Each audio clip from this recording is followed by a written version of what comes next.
여러분 안녕하십니까. 반갑습니다. 제주특별자치도가 주최를 하고요. 제주국제자유도시개발센터와 제주경제신문 그리고 KCTV 제주방송, 사단법인 제주업사이클협회가 공동 주관하는 2021 아시아 업사이클 제주포럼을 지금부터 시작하겠습니다.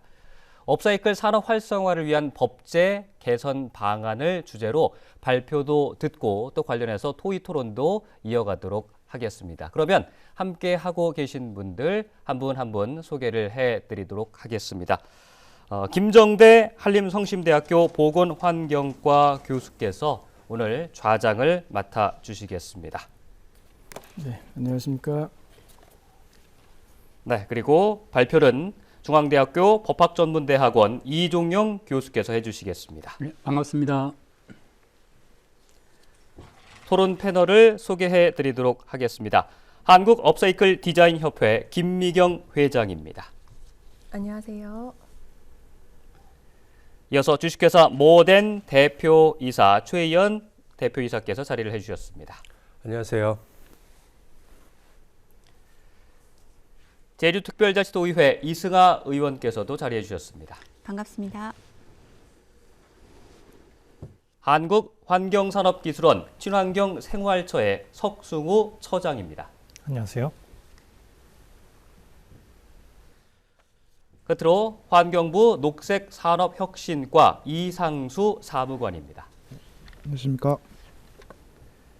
귀한 시간 내주신 여러분들께 다시 한번 진심으로 감사의 말씀을 드리겠습니다. 자, 그러면 먼저 중앙대학교 이종용 교수의 발표를 듣고 토의 토론을 이어가도록 하겠습니다.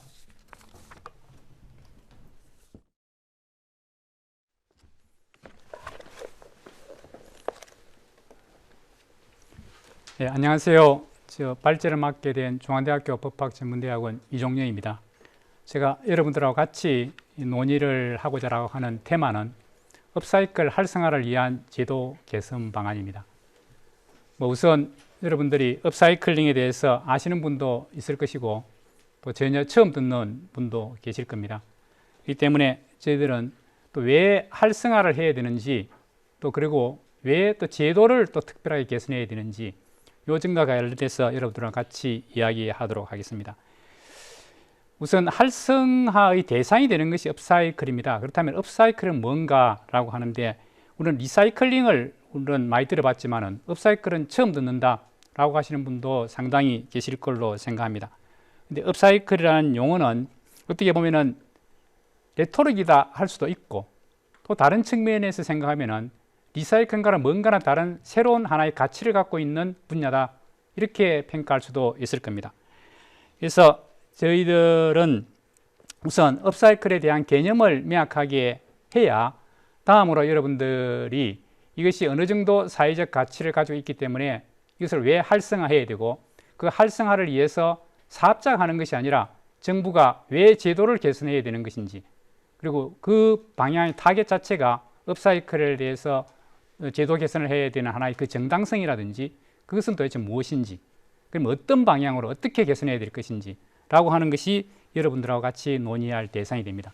그래서 처음에는 업사이클이 사회적으로 가치는 하나의 위상이 무엇인지 그것을 여러분들과 같이 이야기를 하고 다음에는 업사이클을 활성화하기 위해서 첫 번째 부딪히는 문제가 업사이클의 그 자료가 되는 그 코어에 대한 수집입니다. 수집과 관련된 여러 가지 지금 현재의 제도 속에서 우리가 이 업사이클에 대해서 자료를 수집해야 되기 때문에 그 분야에 대한 우선 뭔가의 하나의 해결책을 만들어 줘야 된다라고 하는 것이고요.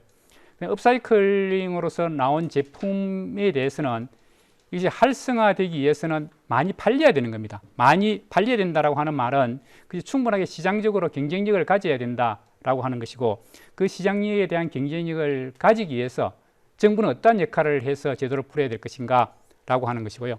최종적으로 이제 이런 것을 종합적으로 하기 위해서는 우리가 어떤 방향에서 법제를 개선해야 된다라고 하는 분야를 가지고 여러분들과 같이 이야기를 하도록 하겠습니다. 우선 업사이클이다라고 하는 것은 그 필즈라는 사람이 처음 이렇게 사용을 했다고 합니다.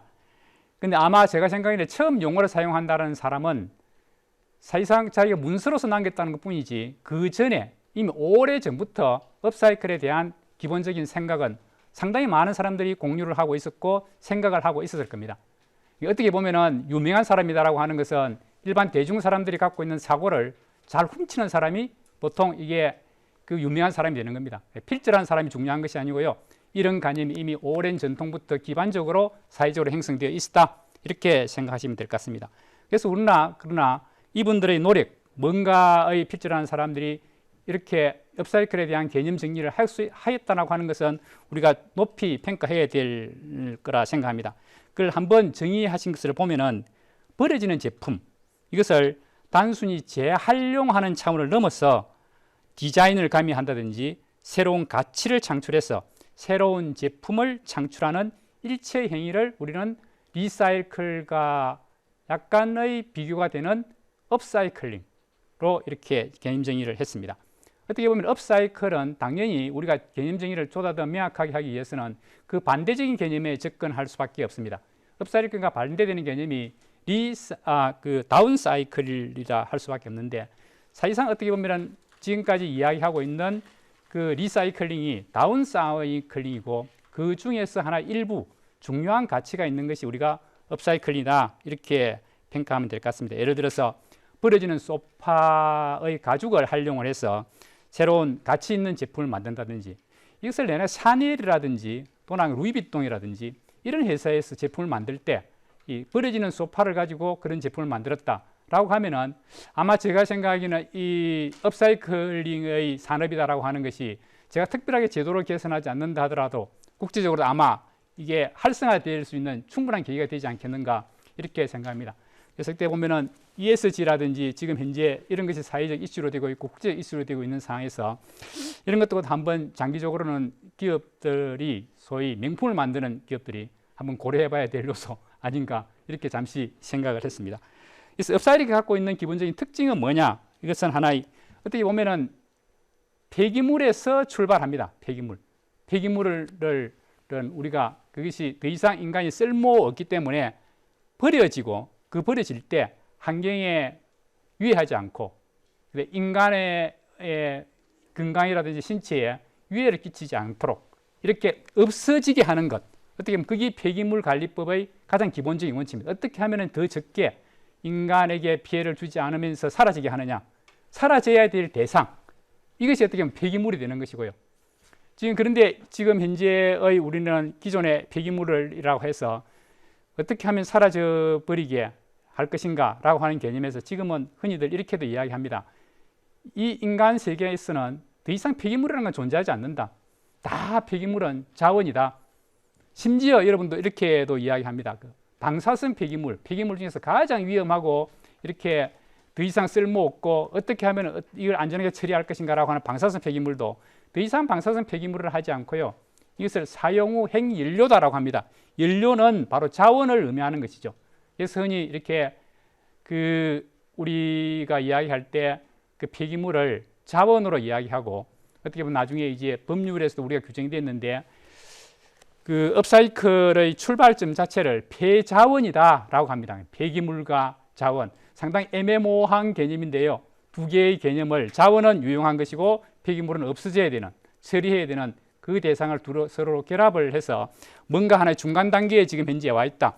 우리는 어떻게 보면 용어가 갖고 있는 사회적 가치가 그 정도로 형성되어 있다 이렇게 보면 될 것 같습니다.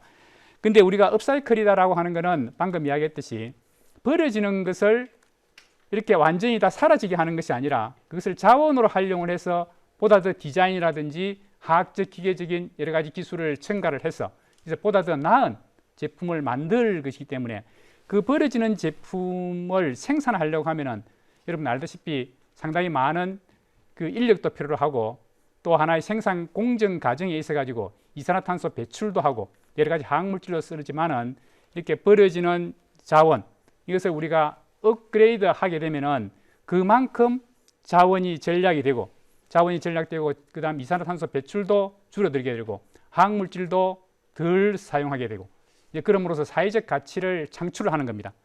근데 우리는 왜 이것을 재활용해야 되고 제도를 개선해야 되느냐라고 하는 문제에 있어 가지고는 이것이 사회적으로 가지고 있는 가치가 그만큼 크다라고 하는 거죠.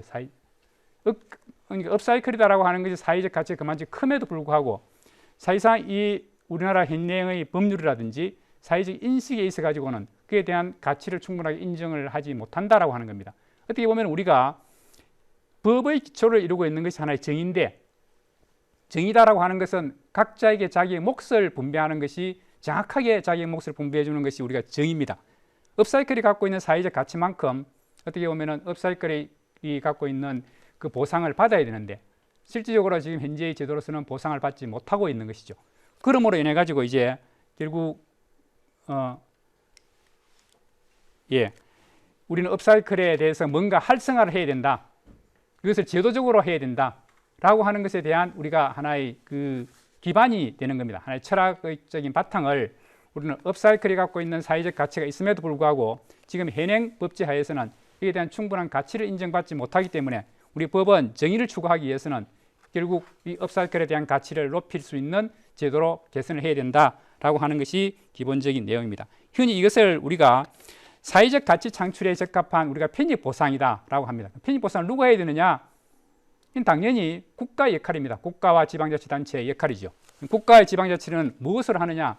바로 법률과 조례, 제도 이런 것을 끊임없이 개성하고 변화하는 사회에 적응할 수 있도록 우리가 제도 개선을 해야 된다라고 하는 겁니다.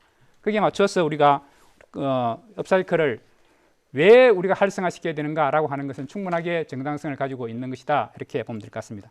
그렇다면 업사이클이 갖고 있는 활성화되지 않는 기본적인 이유는 뭐냐? 자체적으로 그냥 아무런 규제를 하지 않게 되면은 어떻게 보면 업사이클이다라고 하는 것은 훨씬 더 발전되었고 어떻게 보면 폐기물 자체의 문제도 자동적으로 해결됐을 수도 있습니다.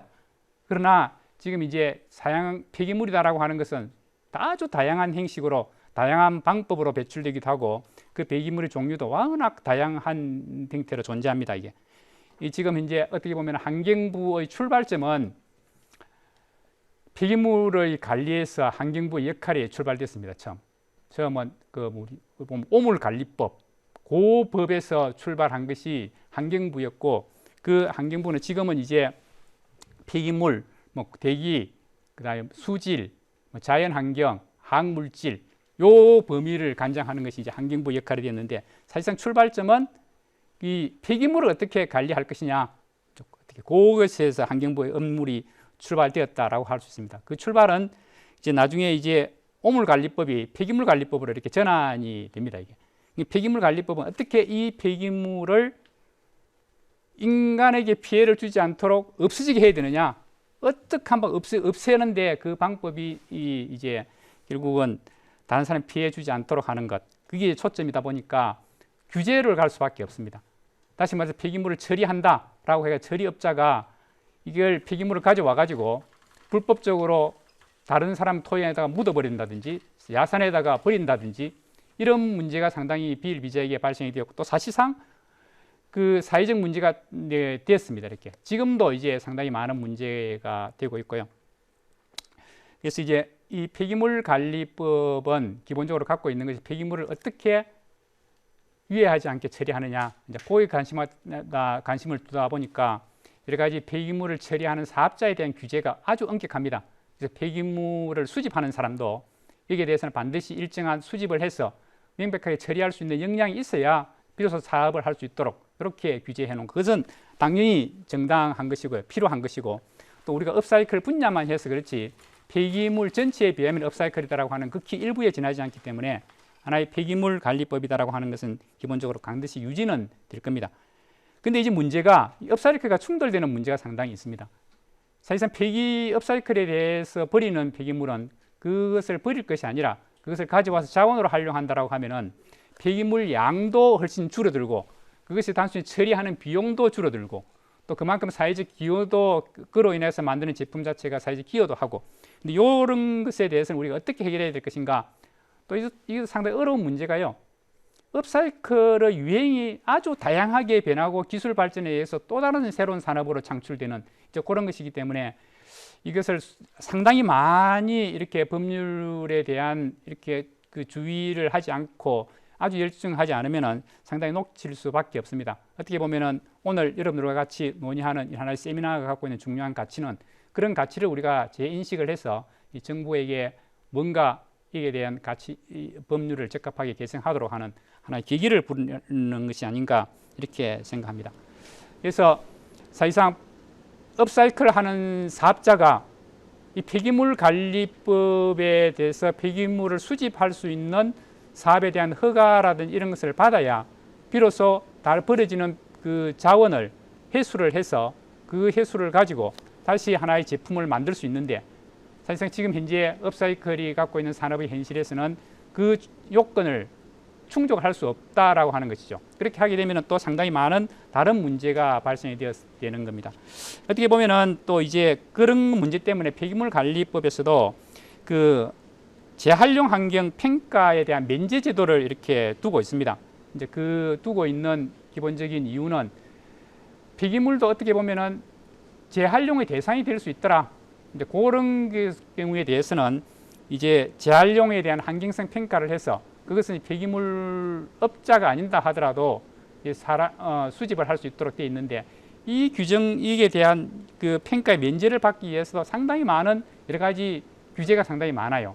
그렇다 보니까 지금 현재 그 업사이클 사업자들이 이 면제 요건을 충족하는 것은 사실상 거의 불가능하다. 불가능은 아니지만 상당히 어렵다. 어떻게 보면 가성비가 전혀 안 나온다. 이렇게 우리가 할 수 있습니다. 그럼 법은 또 워낙 여러 시스템이기 때문에 다른 여러 가지 법이 있습니다. 다른 법률을 어떻게 한번 해결해 볼까? 이제 상경부도 상당히 많은 고민을 해서 2014년경에 이 자원순환 기본법을 제정을 했습니다.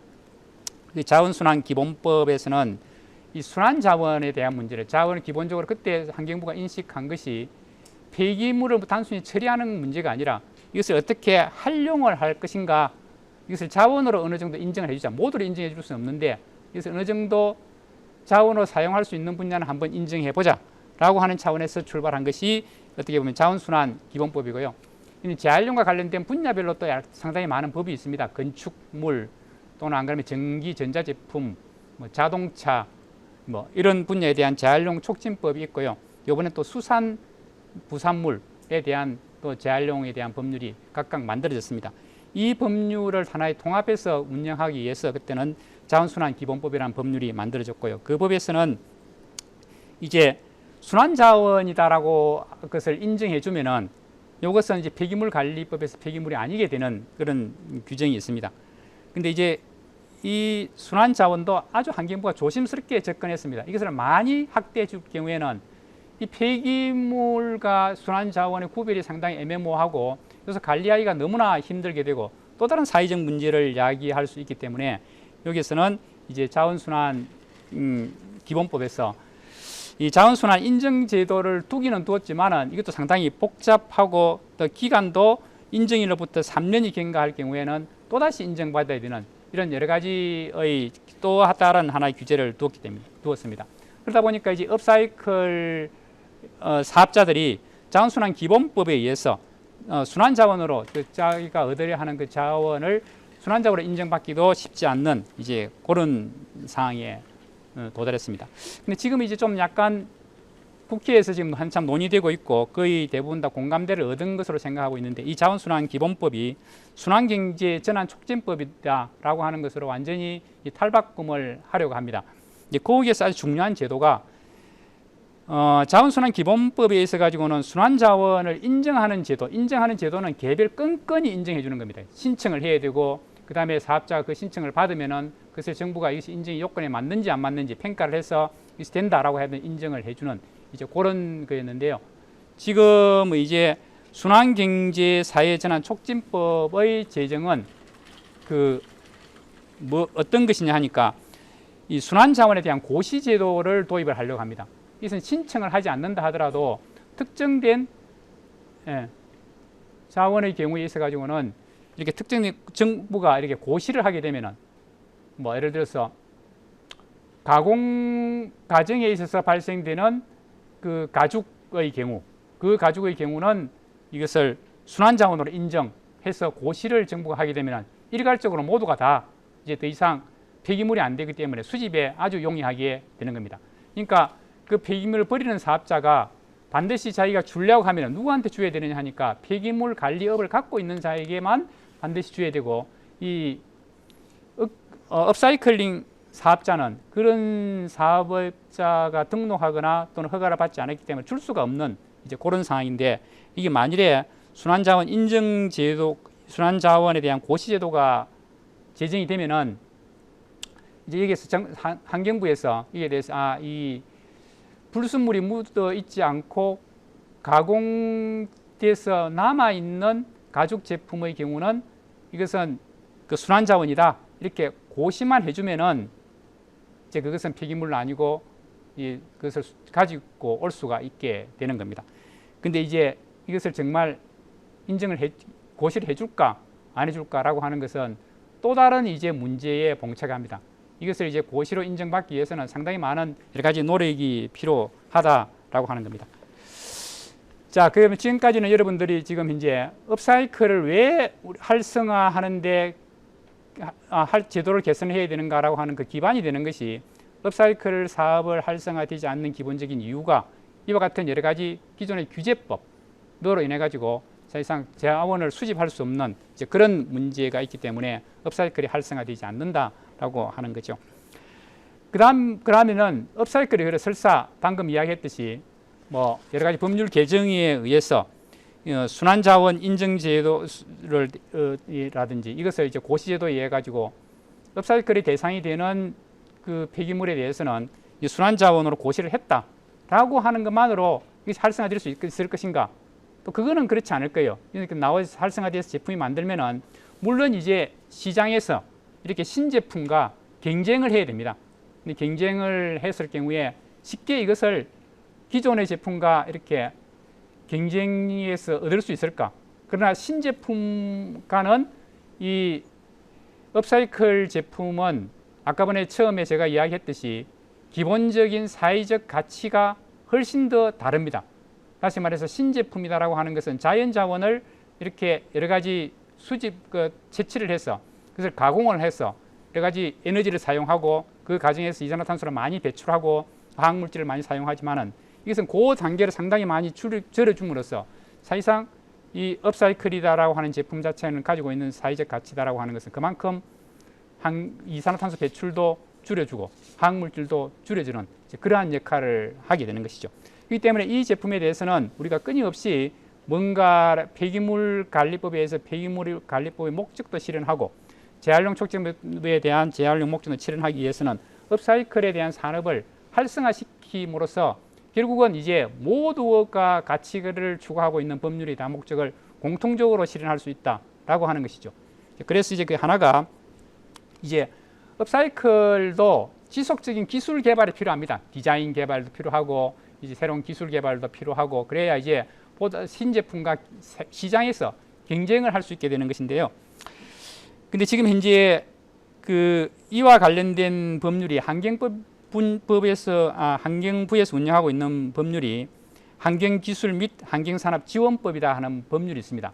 환경에 대한 기술과 환경산업에 대한 분야를 지원을 해서 어떻게 보면 환경에 대한 문제를 산업적으로 접근해서 그 분야에 대한 산업이 활성화되면 자동적으로 규제를 하지 않는다 하더라도 자동적으로 이 폐기물에 대한 문제가 해결될 수 있다라고 하는 것이 기본적인 이 법의 철학입니다. 이게 보다 더 환경 분야에 대한 기술이 향상이 되고 그 분야에 대한 산업이 활성화되면 더 이상 규제를 하지 않는다 하더라도 사업자들은 충분하게 다른 것과 경쟁할 수 있기 때문에 이런 발상이다라고 하는 것은 어떻게 보면은 환경부의 기존에 갖고 있던 규제적인 마인드를 상당히 많이 전환한 이런 기본적인 틀이 아닌가 이렇게 생각합니다.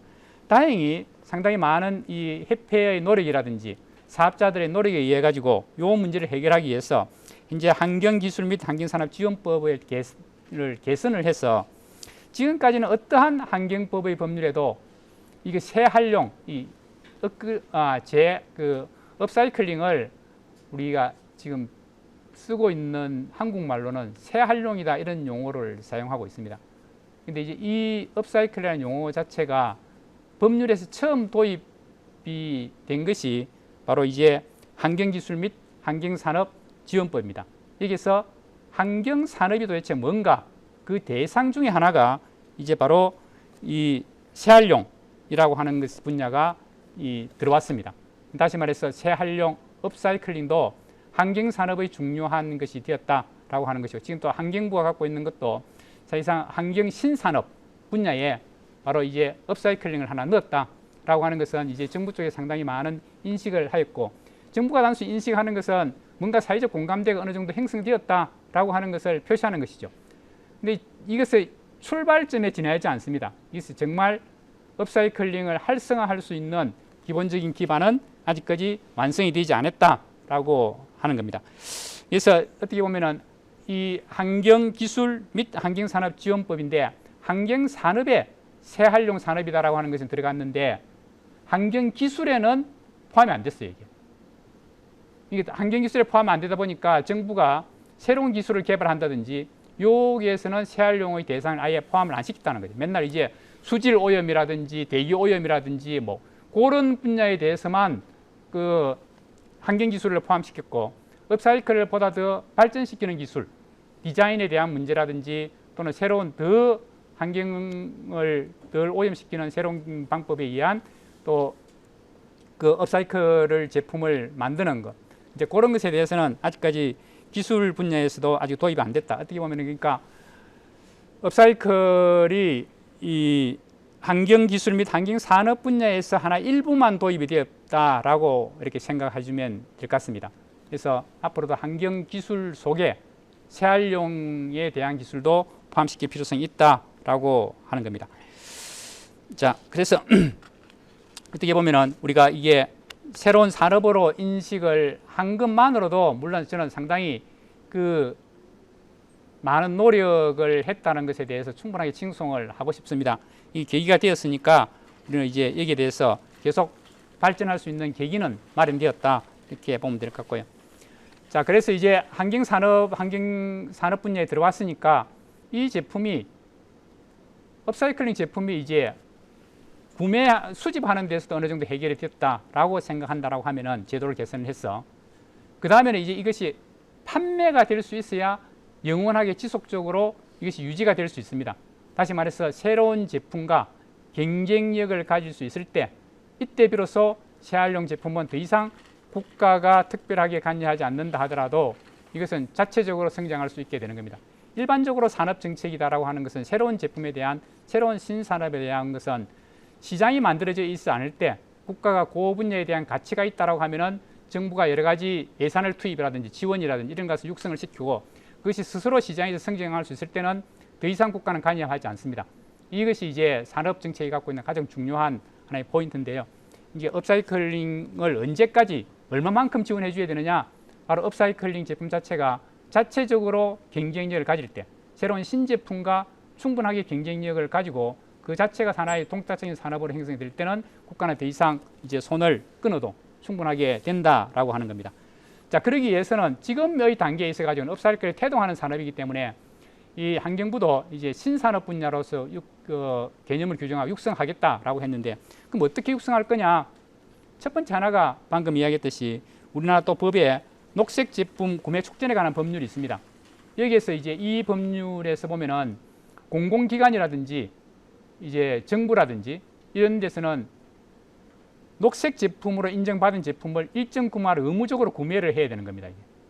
이 의무적으로 구매했는가 안 했는가 아주 철저히 관리할 수 있는 법률이 녹색 제품 구매 촉진에 관한 법률인데요. 이 법률이 어떻게 보면 녹색 제품을 촉진하는 데 상당히 중요한 기여를 했습니다. 상당히 많은 기여를 했고요. 근데 지금 이제 재활용 제품은 이 대상에 포함이 안 됐어요. 이게. 전부 다 이제 녹색 제품이다라고 하는 구매하는 것도 어떻게 보면 녹색 제품이 상당히 많은 분야에서 공공기관이 구매의 대상이 됨에도 불구하고 이게 포함이 안 됐다라고 하는 것은 이 법률에서 활성화시키기 위해서는 녹색 제품의 구매 촉진의 대상에 그 업사이클링 된 제품을 구매 촉진할 수 있도록 이렇게 해야 되지 않는가, 이렇게 생각합니다. 그래서 업사이클링은 어떻게 보면 상당히 성장을 급속도로 하고 있다 생각하면 될 것 같습니다. 2013년에 이 사업자만 하더라도 39개 정도밖에 안 됐는데 지금 2020년의 기준으로 보면은 한 405개 정도가 업사이클링의 제품이 사업조가 이렇게 만들어졌다라고 하는 상당히 양적 성장을 많이 했고, 했지만 이제 영세 기업이 상당히 많습니다. 영세 기업이 상당히 많이 있어서 자체적으로 성장하기는 좀 상당히 많이 한계가 있고요. 그래서 이제 어느 정도 이제 제가 그 마지막으로 결론을 이렇게 내야 되는데요. 방금 했지만 업사이클링을 발전하기 위해서는 하나가 기존에 있는 제가 처음 이야기했듯이 그 순환자원, 순환경제사에 그 지금 개정을 하려고 하고 있는 그 촉진법을 개정을 해서 인정과 고시를 해주면 가장 좋고, 그것은 방금 얘기했지만 기본적으로 갖고 있는 것이 업사이클의 소재가 되는 것이 워낙 다양하기 때문에 상당히 많은 고민을 필요로 하는 분야다, 이렇게 보면 될 것 같고요. 그 다음에 또 하나 방법은 업사이클링에 대해 독립된 하나의 법률을 만드는 것도 하나의 방안이 됩니다. 방안이 되는데, 그래서 지금 현재 산업으로서는 규모가 워낙 작은데 그 기존의 전통적으로는 산업적인 규모는 그 매출액이 상당히 작은 거죠. 업체의 수는 보통 한 그 지금 400개, 지금 한 450개 정도 됐겠죠. 2001년 정도는. 그래서 과연 이 정도의 규모를 가지고 한 1조 이상도 안 되는 걸 가지고 다시 법을 하나를 만들어서 이 산업을 육성할 필요성이 있을 것인가, 그런 문제에 부딪힐 수가 있습니다. 그러나 정부가 특정된 산업을 육성할 때는요, 잘 되는 산업은 굳이 육성할 필요성이 없어요. 그건 이미 시장에서 잘 되고 있기 때문에 굳이 국가 역할이 없게 되는 것이죠.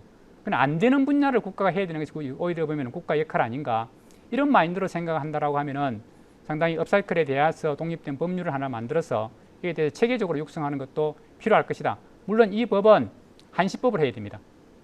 영원히 할 수는 없는 것이고요. 사실 업사이클 제품이 다른 제품과 시장에서 충분한 경쟁력을 가질 수 있도록 새로운 산업으로 되면은 그때는 이제 정부는 자발적으로 시장 자체에서 돌아갈 수 있도록 그렇게 틀을 만들면은 될 것 같습니다. 예, 그래서 업사이클의 제품이다라고 하는 것은 방금 이야기했듯이 그 법률을 만든다라고 하면은 어떤 제도가 가장 중요하냐?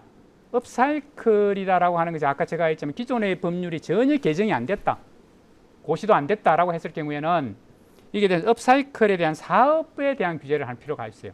그 사업에 대한 규제는 왜냐 하니까 업사이클의 사업자에게 폐기물을 수집할 수 있도록 그러한 역량을 부여해주기 위해서 업사이클 제품 사업자가 그 제품을 받으면은, 소재 제품을 받을 경우에는 죄송한데 이것이 다시 받아가지고 자기가 업사이클 제품을 만들지 않고 바로 어디다 야산에다 버린다든지 불법적으로 처리하지 않도록 하기 위해서 이에 대한 등록 제도라든지 죄송한데 허가 제도가 필요하다. 이제 그래서 이제 그에 대한 사업자에 대한 여러 가지 받은 제품 주는 데하고 그다음 그 받아서 재활용 제품으로 만들고 났을 때 나머지 폐기물을 어떻게 처리할 것인가라고 하는 것에 대해서 여러 가지 보고를 하게 한다든지, 그때는 이제 또 폐기물 관리법에 있는 사업자가 있으니까 나머지 폐기물은 다시 이제 그 폐기물 관리 사업자에게 넘겨주면 되는 겁니다. 그때 이제 그 사이에서 이제 부정적으로 발생되는 여러 가지 문제를 해결하기 위해서는 그에 대한 보고 의무를 주어서 업사이클링 업자에 대해서 하나의 행위 의무를 부여해주면은 충분하게 이 환경부가 고민하고 있는 문제가 해결되지 않겠는가, 이렇게 생각합니다. 예, 제가 이제 뭐 주어진 시간이 거의 다 됐어요. 근데 이것으로 마치고 토론 분자의 의견을 들어서 다시 사고를 한번 개성해 보도록 하겠습니다. 예, 감사합니다.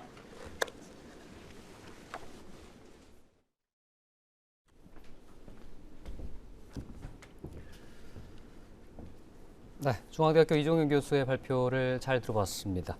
업사이클의 이제 개념을 명확하게 짚어주셨고요. 왜 업사이클을 활성화해야 하는지, 가치가 굉장히 대단한데 어떻게 선순환 제도 될 수 있도록 제도를 개선해야 될 것인지, 또 국가와 지방자치단체가 해야 될 역할은 무엇이고, 또 업사이클 제품들로 법률적으로 어떻게 뭐 보호할 수 있는지 등의 방안도 말씀을 해주셨는데, 듣다 보니까 하나하나 정말 이 산업에 대해서 굉장히 해야 될 게 많다라는 생각을 많이 하게 되었습니다.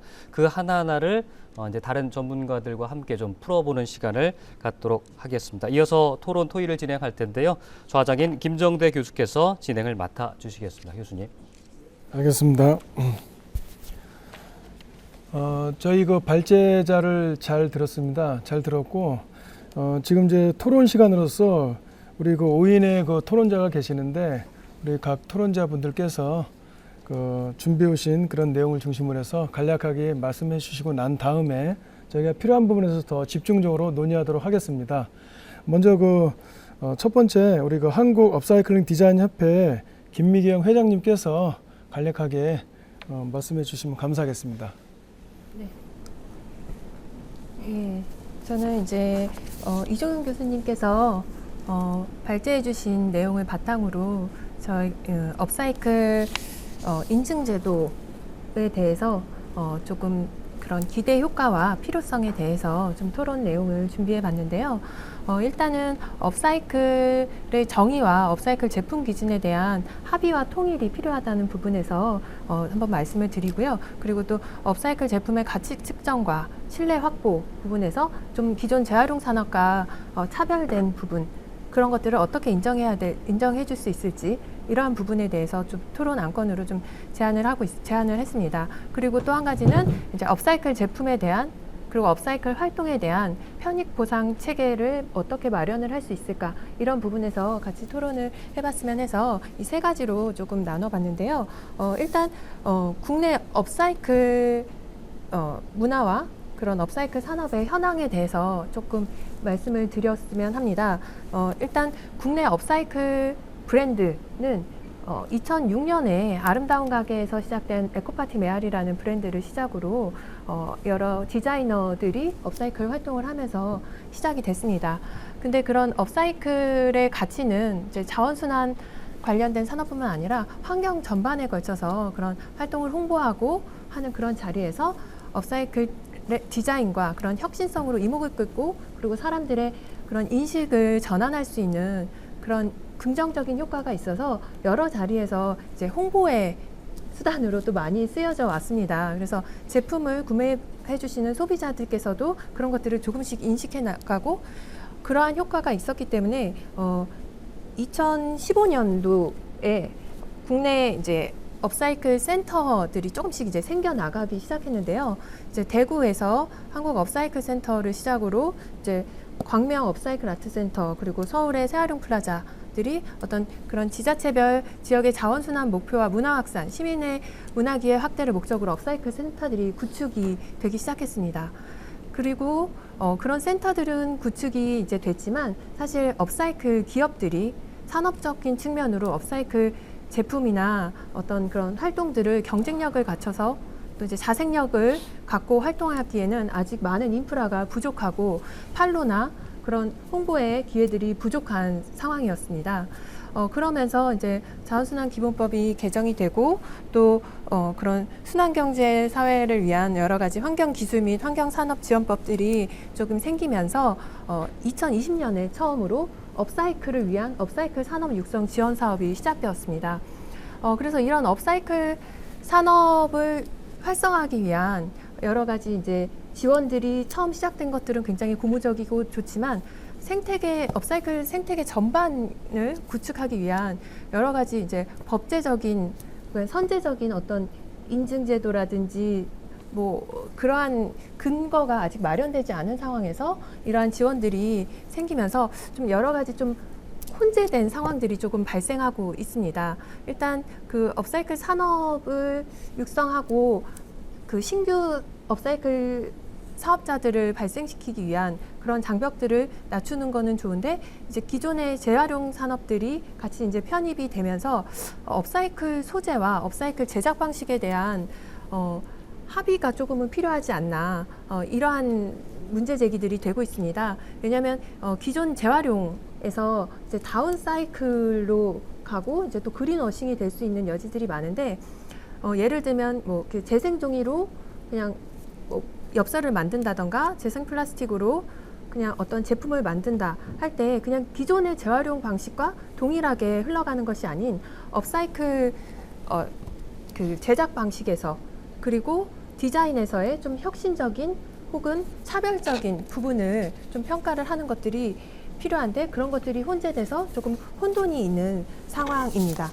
그리고 이제 두 번째로 업사이클 제품의 가치 측정과 신뢰 확보 부분에서 좀 이제 말씀을 드리고 싶은데요. 업사이클은 여러 가지 소재별로 각기 다른 특성이 있습니다.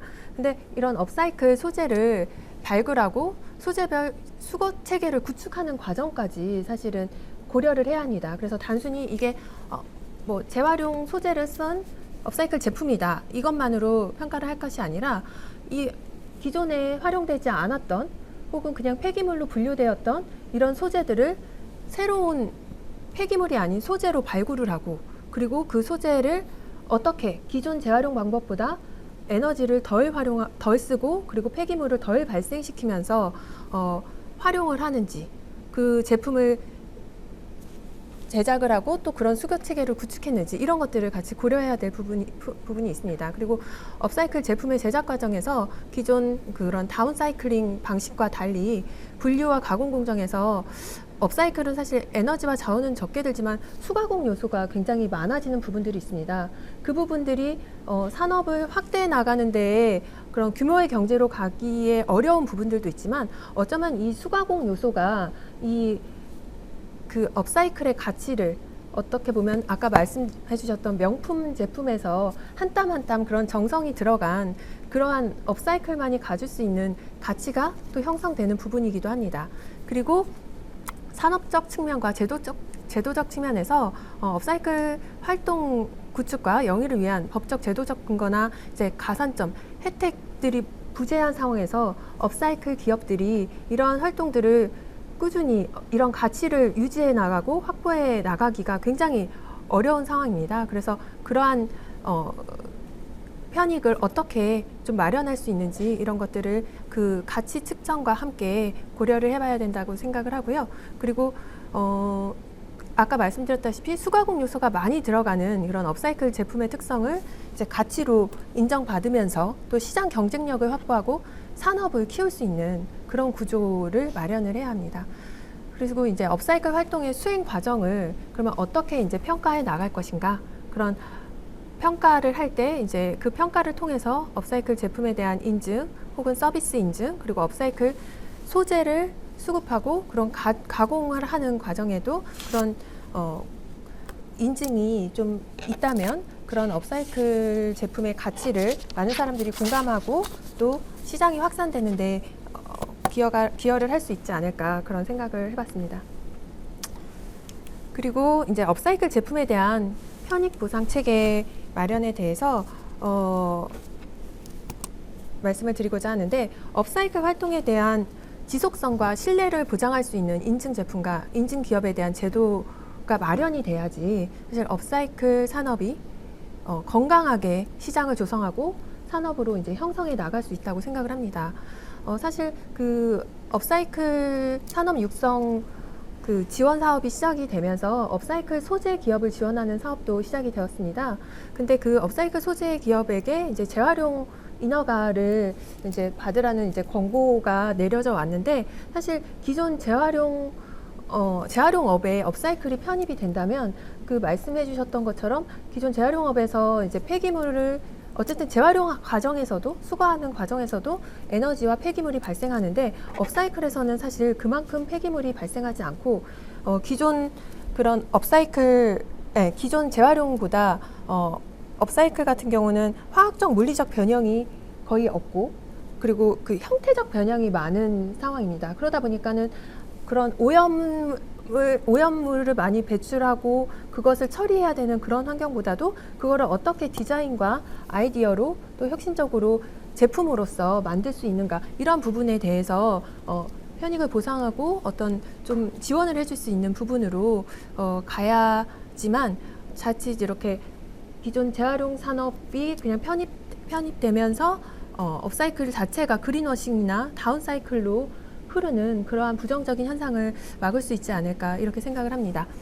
그리고 기존 인증제도에 편입되기에는 업사이클 소재가 그런 일률적인 그 소재 수급 데이터를 갖기가 굉장히 좀 어렵습니다. 업사이클 제품을 이제 좀 구입을 해보시거나 좋아하시는 분들은 업사이클의 그런 뭐 패턴이나 디자인이 각기 다른 고유한 어떤 그러한 특성들 때문에 좋아하시는 분들도 많으신데요. 그런 것들이 사실 그런 데이터 자체를 일률적으로 갖기 어려운 그러한 부분들이 사실 포함이 됩니다.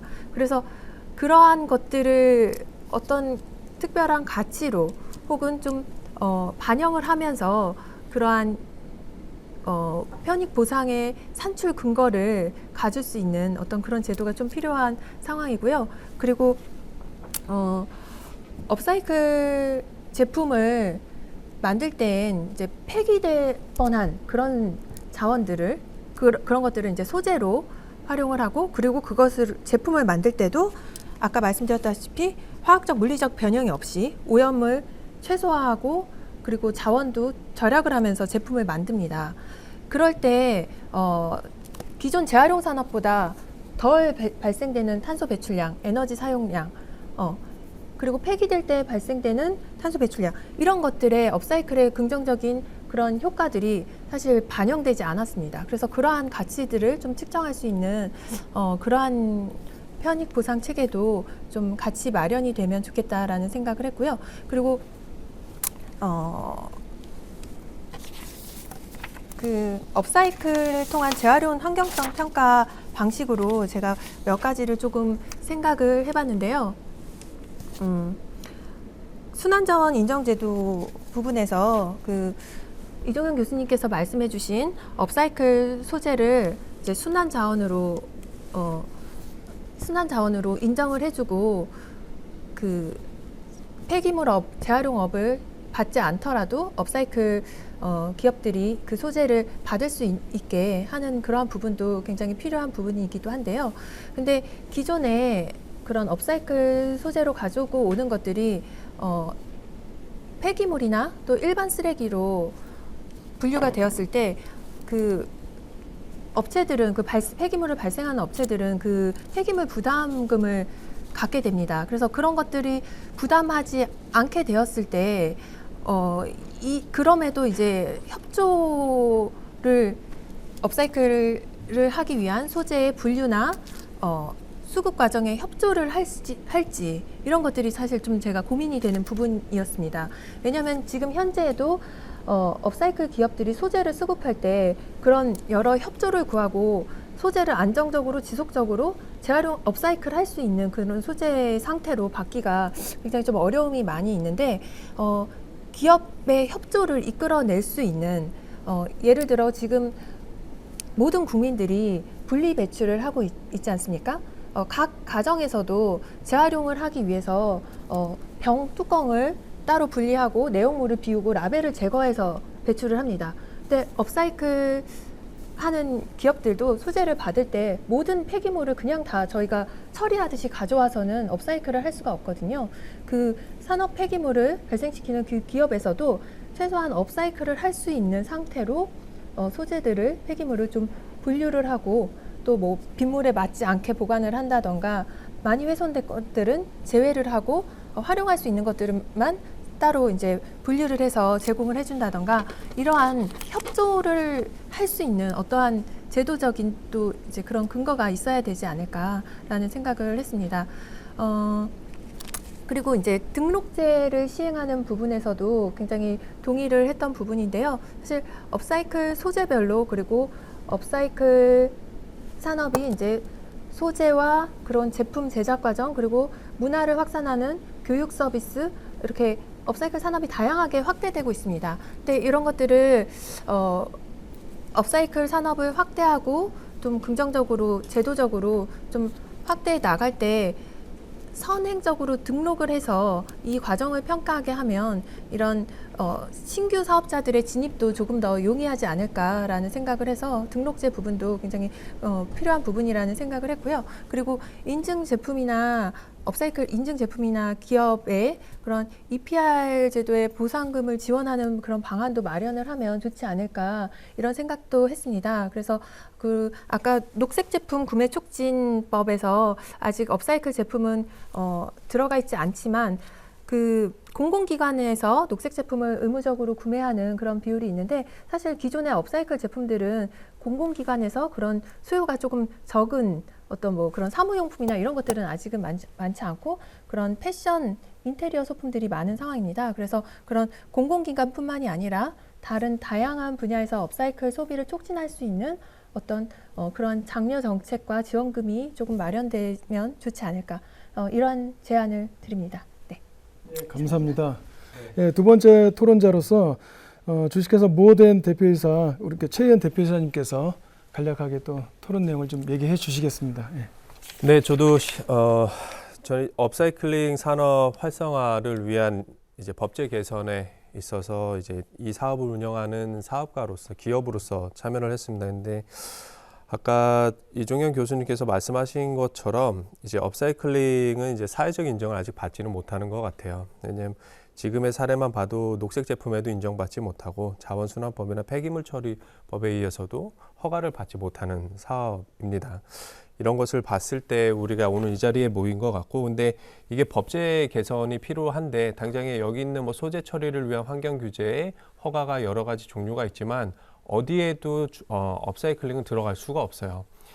이게 폐기물 처리가 기존의 어떤 수거를 해서 물리적, 화학적으로 처리를 해서 이제 재처리를 해야 되다 보니까 그 시설들이 업사이클링에 많이 안 맞죠. 뭐 보관 시설을 뭐 10톤 이상, 10일 이상 보관해야 되는 공간이 있어야 되고 수집 운반 차량 등이 있어야 되는데 이런 거에 있어서 폐기물 처리를 받아야 되다 보니까 업사이클링 사실상 지금의 이제 법제에는 좀 개선이 필요한 상황입니다. 근데 더 중요한 거는 제가 아까도 이야기를 할 때 들었지만은 인식 개선이 너무나 필요한 것 같아요.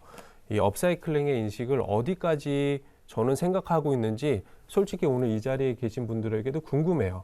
환경부에서 오신 분이나 기술원에 오신 분에게도 업사이클링을 어느 정도까지 생각을 하시는지가 저는 사실 많이 듣고 싶어요. 왜냐하면은 우리가 환경을 이야기할 때 늘 탄소 중립을 이야기합니다. 특히나 정부에서는 2050 탄소 중립을 외쳤고 지금도 글라스고에서 UNFCCC에 이제 COP26를 통해서 기후 중립 선언을 위해서 다 같이 26개 국가가 모였습니다.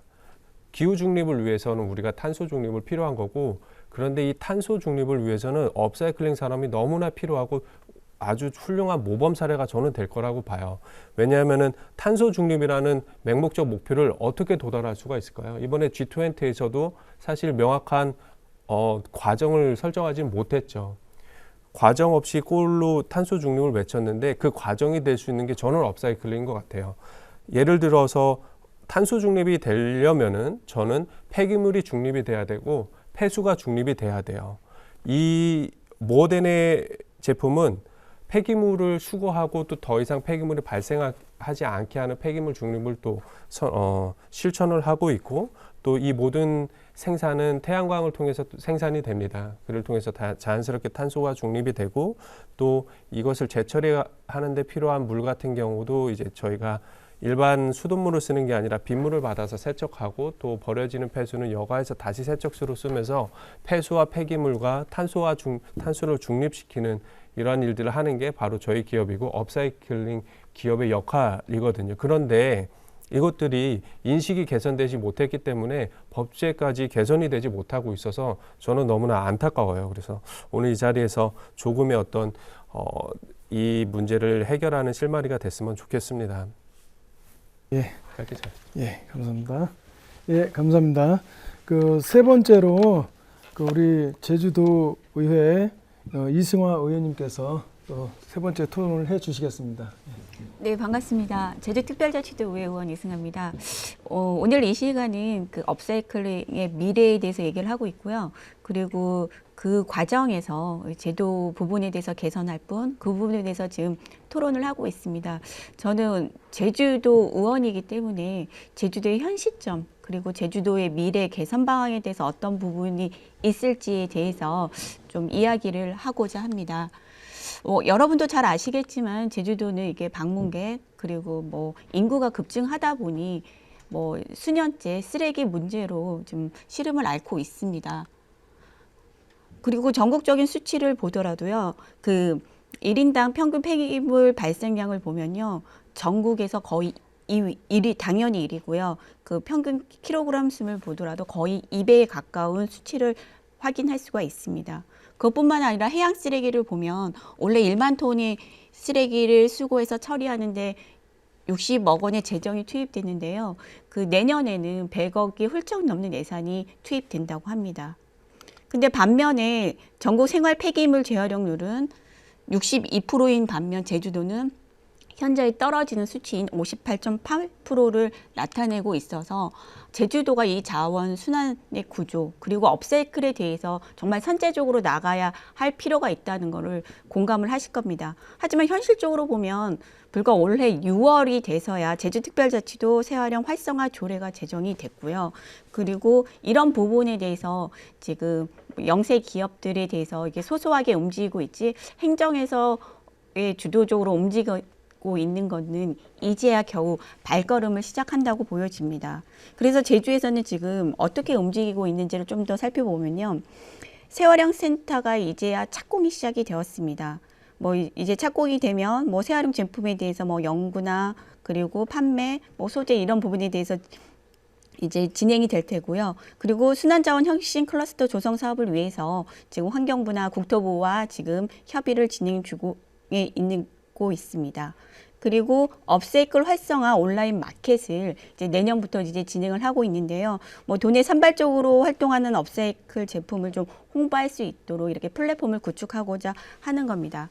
하지만 이게 제주도가 섬이라는 특징이 있기 때문에 과연 제주 현황에 맞게 어떤 제도를 개선할 수 있을까라는 고민이 반드시 필요하다고 보여집니다. 앞서도 얘기했지만 뭐 녹색 제품 관련해서 우리가 법령이 뭐 개정이 되거나 제정이 될 앞으로의 산이 많긴 하지만 저는 몇 가지 제언을 해드리고자 합니다.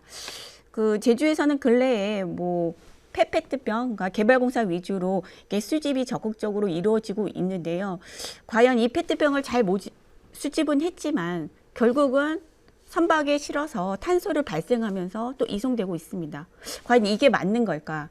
과연 제주도 자체 내에서 이 자연 순환을 하면서 할 수 있는 방법이 뭐가 있을까라는 고민을 좀 심도 있게 할 필요가 있다고 보여집니다.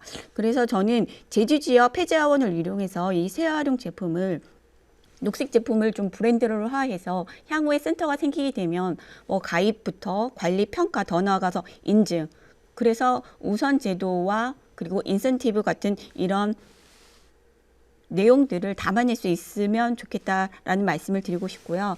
그리고 두 번째로 추진 중인 온라인 마켓 구축 사업은 이런 녹색 제품 유통에 대해서 좀 조항을 넘어서요. 그 도민뿐만 아니라 많은 분들에게 안전하고 이 건강한 경제력 있는 이 업사이클 제품을 좀 키울 수 있는 자리를 마련을 했으면 좋겠습니다. 그리고 마지막으로 그 재활용, 이 업사이클이라는 개념을 좀 가둬두지 말았으면 하는 말을 드리고 싶습니다. 지금 업사이클은 초반에 뭐 개념 설명도 해드리긴 했지만 그 유동적으로 이제 발전하고 있고 그리고 우리가 뭐 고불가 가치로 이게 순환하는 기술, 소재, 가공, 디자인 이렇게 발전하고 있는데 우리는 너무나도 이게 법률적인 용어에 갇혀 있어서 정말 확정적이고 발전할 수 있도록 이런 정책적인 용어, 행정적인 용어로 우리가 그 많은 분들에게 좀 인식할 필요가 있다고 생각이 됩니다. 그래서 간략하게 제주도의 그 제도 개선과 함께 이런 방향으로 나아가야 된다는 말씀을 드렸습니다. 이상입니다. 네, 감사합니다. 네 번째 우리 토론자로 한국환경산업기술원의 처장이신 그 석승우 처장님께서 또 네 번째 토론을 해주시겠습니다. 네, 환경산업기술원 석승우입니다. 우리 이종영 교수님께서 뭐 법제도적인 방향에 대해서 잘 말씀해 주셨고 그 부분에 대해서 조금 첨언을 해드리고자 합니다. 이 업사이클 산업 또는 업사이클 제품을 활성화하기 위해서 여러 등록제도, 인증제도 이런 부분에 말씀이 있으셔서 그 부분에 대해서 말씀을 잠깐 드리면요. 업사이클링, 다른 분들도 계속 얘기하지만 업사이클링을 리사이클링과 어떻게 구분할 수 있느냐, 리사이클링에서 업사이클을 어떻게 이제 정의를 할 수 있느냐, 뭐 이 부분 약간 계속 이슈가 되는 것 같습니다.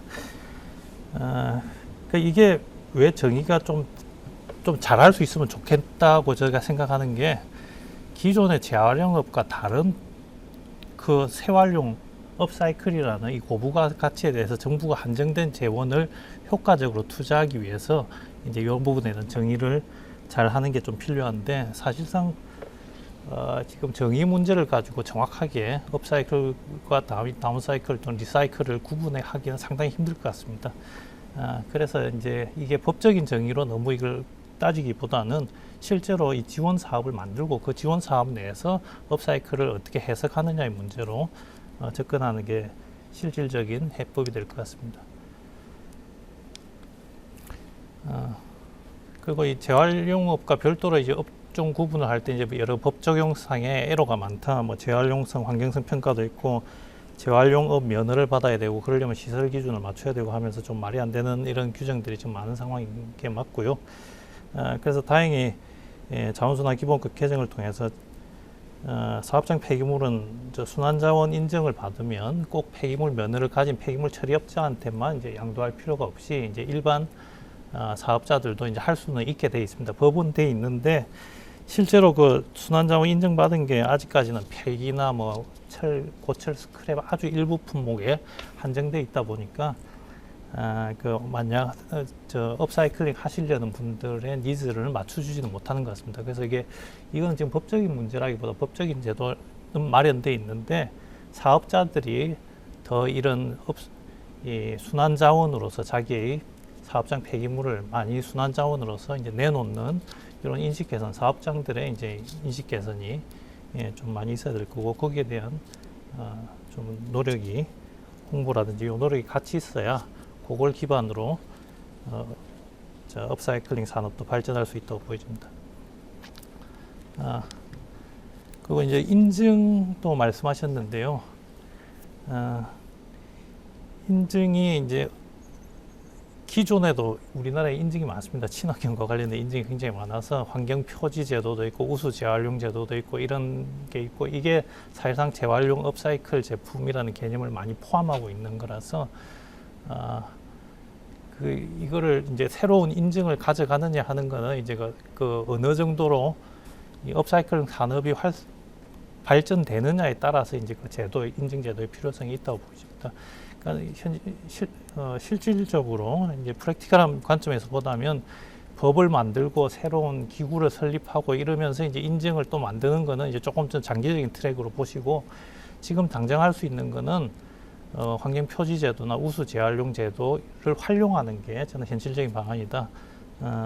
우리 기술에서 하고 있는 환경 표지 제도 같은 경우에 보면 섬유류, 의류, 뭐 가구류, 인테리어 자재류, 완구류 이렇게 많은 소비재류에 대한 기준이 있는 상황이고 업사이클 이제 사업자들이 만드시는 제품들이 인증을 해줄 수는 있습니다.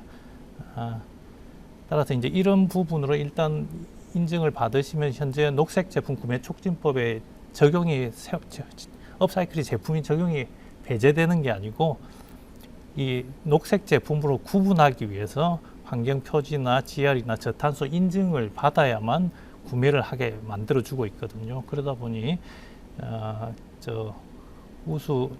업사이클에 대한 별도 인증이 있기 전에는 이 인증 제도를 활용하셔서 환경부나 저희하고 좀 협의를 하셔서 그런 부분에 대한 기준 개발이라든지 이런 거를 좀 잘 해주시는 게 더 좋지 않겠냐 생각됩니다.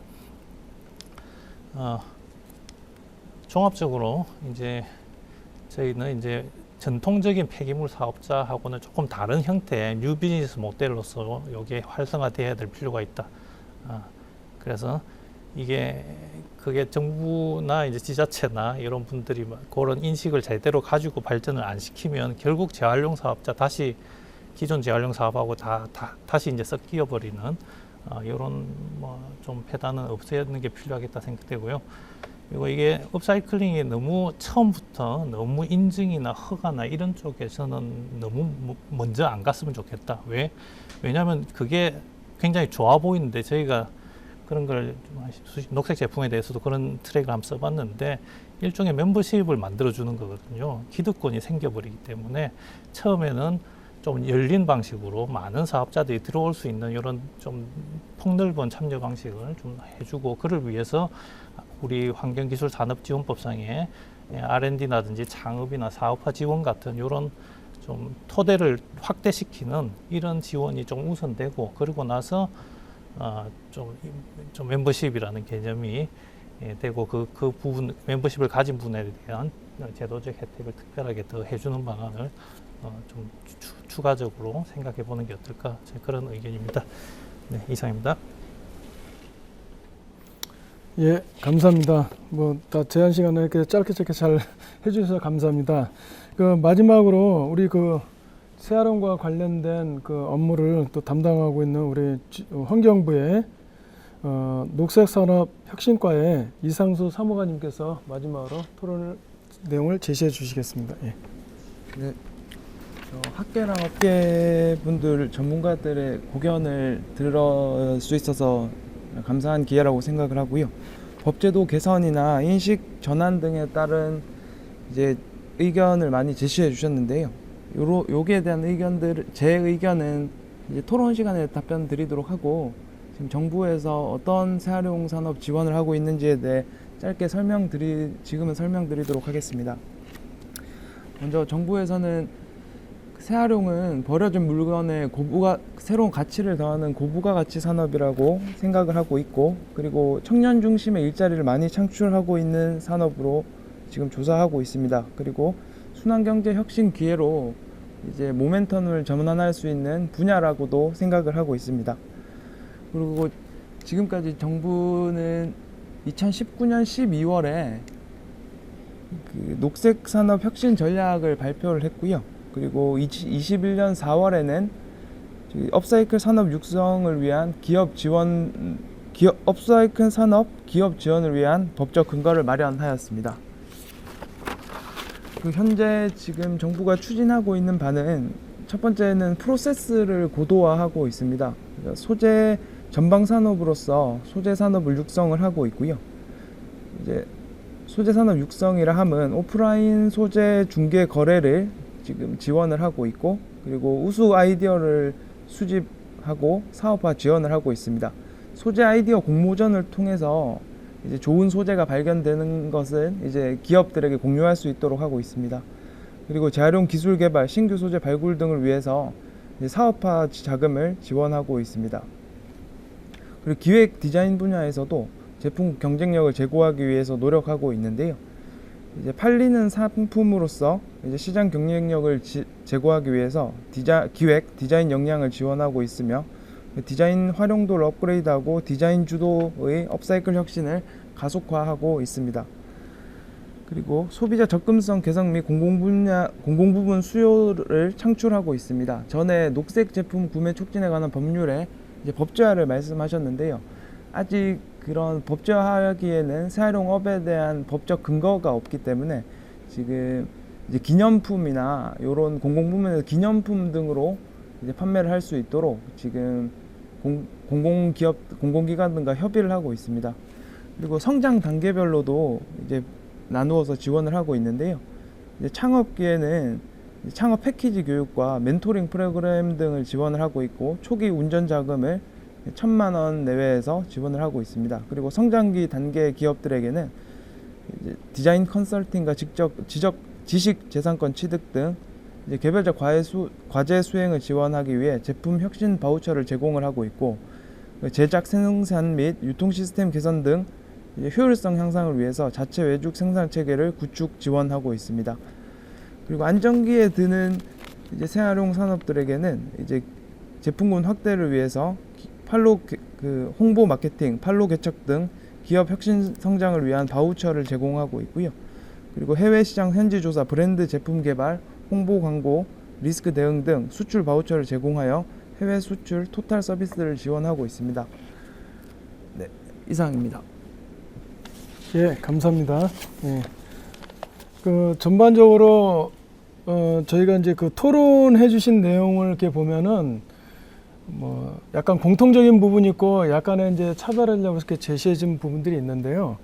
저희가 자꾸 이제 입으로만 얘기를 할 뿐이 실제로 제도적으로 시행이 안 된다는 부분이 있는데, 아까 우리 그 환경산업그룹 석 처장님께서도 좀 말씀해 주셨듯이 현재 등록제는 좀 가능을 한 건지, 그리고 만약 하다면은 좀 더 수월하게 할 수 있는 그런 방법론이 있는 건지, 아니면 만약 등록제가 좀 이렇게 효과적이지 않는다면, 아까 말한 순환자원 인정제가 또 있는데, 그 순환자원 인정제는 사실 이제 재활용과 관련 쪽의 이제 업무인데, 그렇죠. 이제 협의해서 우리 순환자원 인정제도 좀 도입을 할 필요가 있는 건지, 그런 어떤 그 생각해 본 거나 아니면 어떤 방향성이나 있으신지 한번 얘기 좀 해 주시겠습니까? 네, 일단 이제 법이랑 그 시행령 등은 이제 국회랑 정부가 같이 논의해야 되는 사항이라서 저는 이제 담당자로서만 의견을 말씀드리면요. 일단 그 업 등록이나 법에 업 등록 근거를 두면 이제 명확한 지원이 가능하고, 그리고 이제 지금 현재 업사이클 업체들이 겪고 있는 제품 수집이나 운반 등에 대한 좀 수고스러운 절차가 줄어드는 장점이 있습니다. 근데 단점으로는 이제 단점이라기보다 현재 막상 도입하기가 어려운 점으로는 이제 재활용업과 새활용업 구분이 참 모호한데요. 그러니까 고부가가치 사업, 고부가가치의 제품을 만들면 새활용 산업이고, 이제 고부가가치가 아닌 제품을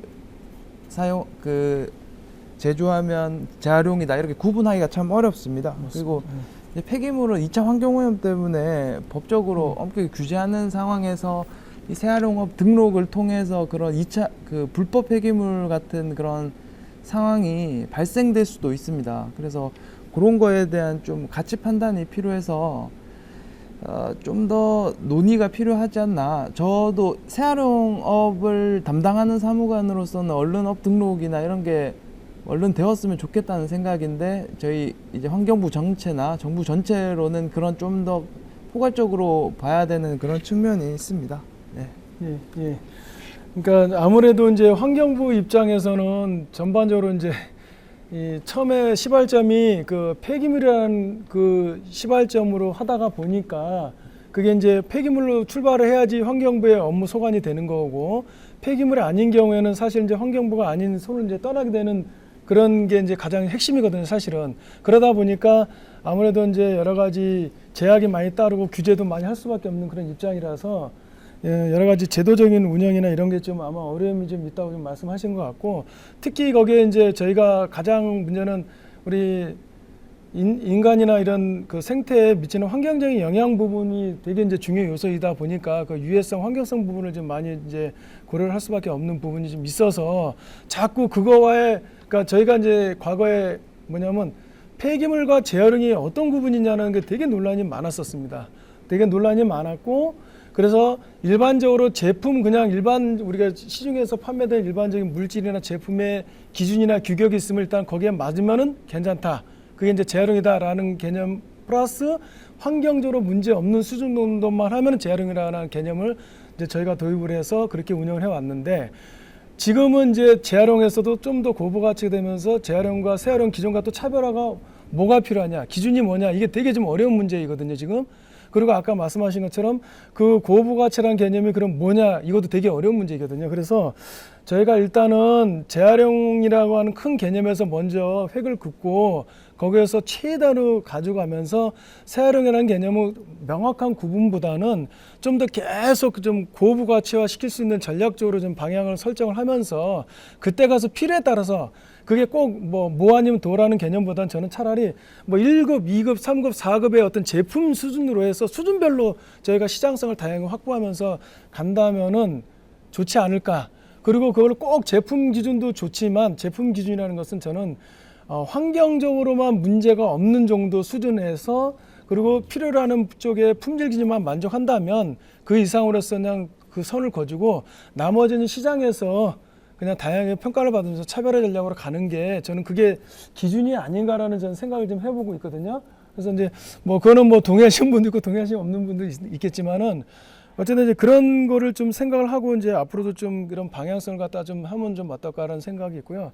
그 우리 정부 예산을 지원을 시작을 했고 또 계속 확대해야 될 예정이라고 하니까 이쪽에 좀 되게 좀 마음이 좀 위안이 되는데, 기왕이면 저희 이제 전국적인 네트워크가 일부는 좀 있는 것 같고 지자체에 있으니까 이런 전국적인 네트워크를 활용을 해서 우리 그 새활용 쪽에 좀 필요로 하는 그 부분을 좀 이렇게 그룹핑해서 나눠가지고 어느 쪽 부분에 좀 미흡하고 또는 지원이 필요한지를 우리가 좀 파악을 해서 우리 환경부 쪽과 어느 정도 의견도 제시를 하고 그 의견을 나누면 아마 좀 환경부도 예산을 좀 아마 확보하는 것도 좀 더 용이하지 않을까 좀 싶거든요. 그래서 그런 부분을 좀 더 저희 확대해서 좀 이렇게 해 나갔으면 하는 바람에서 그것도 저도 한번 같이 건의를 드리겠습니다. 뭐 아울러 뭐 우리 제주도는 일단 하고 있으니까 제주도도 좀 더 지자체에서 모범적으로 서울시가 사실 좀 많이 좀 선두를 좀 해서 이제 앞서는 나가고 있지만 제주도도 이번 기회에 좀 더 우리 그 지자체 예산을 좀 활용할 수 있는 또 확보할 수 있는 그런 것도 같이 좀 노력을 해 주십사 하는 거로 저희가 당부말로 해서 좀 요청을 드리겠습니다. 예. 근데 시간이 좀 이렇게 좀 어느 정도 예상보다 좀 지나는 관계로 오늘 여기서 이제 토론을 좀 마무리하도록 하겠습니다. 예, 우리 저 사회자분께 좀 연결드리도록 하겠습니다. 예.